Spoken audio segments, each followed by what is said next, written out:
Thank you. We welcome you back to this segment of Joy in Our Town. And again, I'm your host, Curtis Stolman. Thank you. Thank you so much. We have an exciting show for you today, and we're welcoming to the set Miss Marcella Bickerstaff. Thank you. She is all things concerning the health and safety and environment of dogs. And a very interesting subject today is secondhand smoke that is affecting our pets. And Ms. Bickerstaff, we want to just jump right in. What are some of the biggest health concerns that you have for, and that we all should have for our dogs in secondhand smoke? The main thing is to educate people and to make people aware of the dangers of secondhand smoke in pets. People are finding out about the dangers of secondhand smoke in adults, but we don't think about how it affects our pets. And it has the same health effects and the same health risk in pets as it does in people. And dogs, actually, animals are more sensitive than people. That's something I want to ask you about. What makes the dog more sensitive to secondhand smoke than, say, another person or a child? Children and dogs actually are more sensitive than adults. And because dogs are, if you think about a child, how small they are, and they're still developing, okay, everything in a child is sensitive because everything's still developing. Animals aren't used to environmental hazards, environmental dangers. Also, they can't tell us what's wrong. And we're used to dangers because we're exposed to chemicals, pesticides, and toxins more. And because of their body size, too, they're just more sensitive. They're more sensitively aware, not just physically, but emotionally and spiritually, too. We have a lot of distractions. We have a lot of things that distract us, and we don't listen to our body symptoms. So they are more tuned into their physical symptoms and also the emotional symptoms because they don't have distractions like we do. Okay, so they're more centered. So, but we in this, and then we have to pick up on where they're coming from without our known spoken language. So what are some of the symptoms that the dog has already started, or cat, but specifically dogs, has already started to suffer from the secondhand smoke? That's the problem. Animals don't show symptoms like humans do. The more recent symptom is tumors in dogs and in cats, or lymphoma.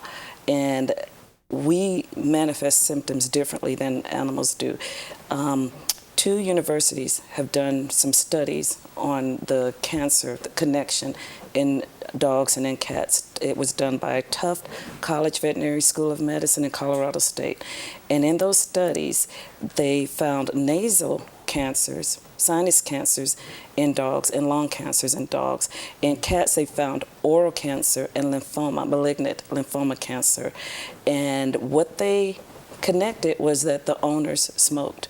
And then just doing the research and doing the studies, they just determined that the tumors were caused by secondhand cigarette smoke. But it's too late, especially if it's lymphoma in cats. And for example, the nasal and sinus cancer is in long-nosed dogs because they have a greater surface area because of the long nose, and like collies and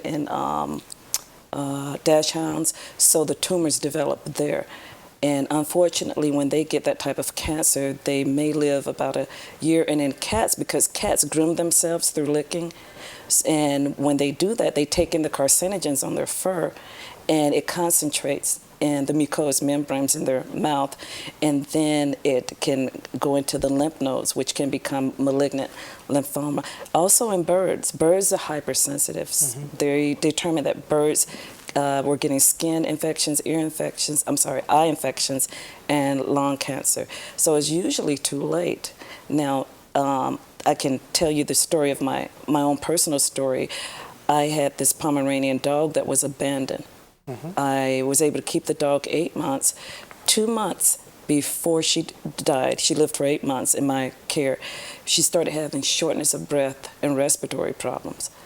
But if I don't know what could have probably affected her. I didn't know what that was, but she died on a drive back from Ozark to Montgomery. I rushed her into the vet. She hadn't died yet, I'm sorry. I rushed her into the vet. 2 hours later, she died. They wanted to do a necropsy, which is an animal autopsy, to determine the cause of death. And when they did the necropsy, the doctor said whoever had this dog was a heavy smoker. The dog had the lungs of a smoker. Every lymph node was filled with tar, and she died of secondhand cigarette smoke. Wow. That was 15 years ago, but it wasn't because he did a necropsy. And she was a small dog, a Pomeranian, so she was, she didn't have a chance, really.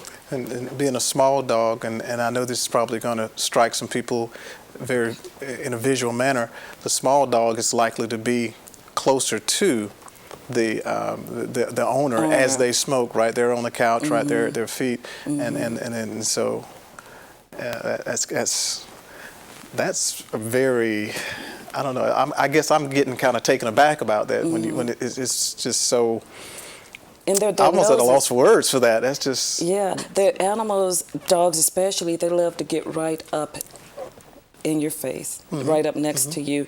And also they could be licking up some of the residue from the cigarette smoke. And because they're so close, they are just more susceptible to it too. Yeah, and especially about the cats, because we know in a heavy smoker, and we're speaking about environment, in their home, and you go to a hotel, it used to be, do you want a non-smoking room or a smoking room, because it's so obvious. And so when you have a cat that's grooming themselves and licking and grooming themselves, and that whole environment is covered with a film.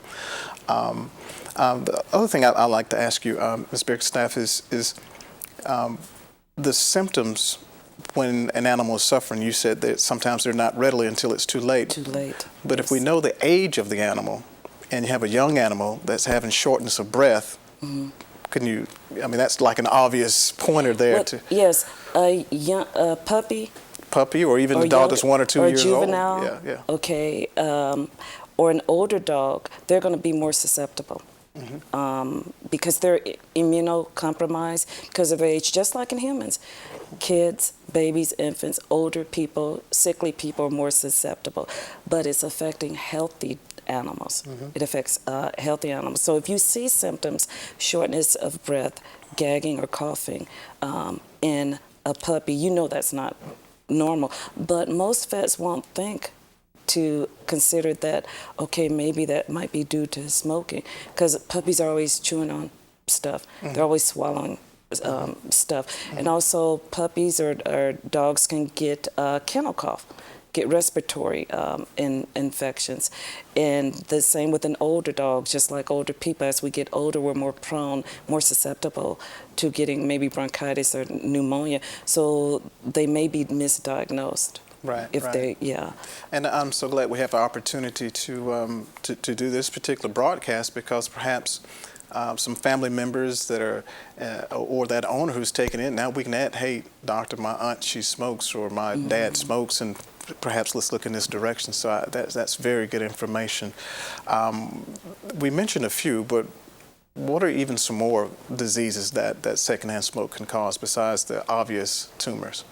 Okay, it can cause, I think we might have mentioned lung cancer, okay, lung tumors, primarily cancer.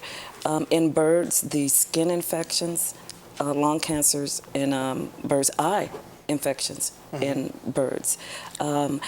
In cats, I think we mentioned primarily the oral cancer and the lymphoma, and just respiratory problems in general in dogs. Okay, that's something. What type of treatments are available for the animals in this situation? I know that you said it's maybe too late or at preventative, but... In the study that Tufts College did, they determined, like in the long-nosed breed, the sinus, depending on the area of location, sinus, nasal cancers, it depends on at what stage they catch it at. But they treat animals now the same way as they treat humans, radiation, chemotherapy, and then there's some alternative treatments as well. But animals are treated the same. I remember my dog was on a medication a few years ago, and now I take the same medication, but they use the same treatments for cancers, radiation and chemotherapy. Okay. And so, besides quitting smoking, what other some things that the owners can do to help these animals? You know, to my surprise, and I found this kind of hard to believe, but it kind of makes sense, that people may continue to smoke, just like when somebody finds out about secondhand smoke or tumors or cancers, they may even continue to smoke themselves, but when someone tells them it's going to affect your child or your pet, many of them are willing to stop smoking or at least go outside or at least think about it. But the primary prevention is not to smoke, is to just not smoke. Going outside can help some, but that residue is still left on the hair and on the clothes. And you said before that's called third-hand smoke.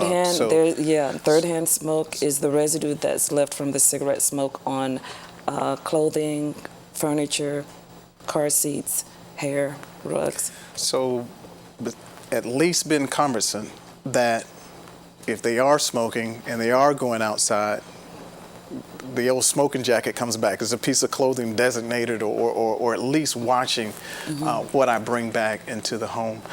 Ms. Bickerstaff, I just truly sense that this particular broadcast is going to help enlighten so many people, because this is not spoken of, not in wide circles. And we know that the insurance for animals is expensive.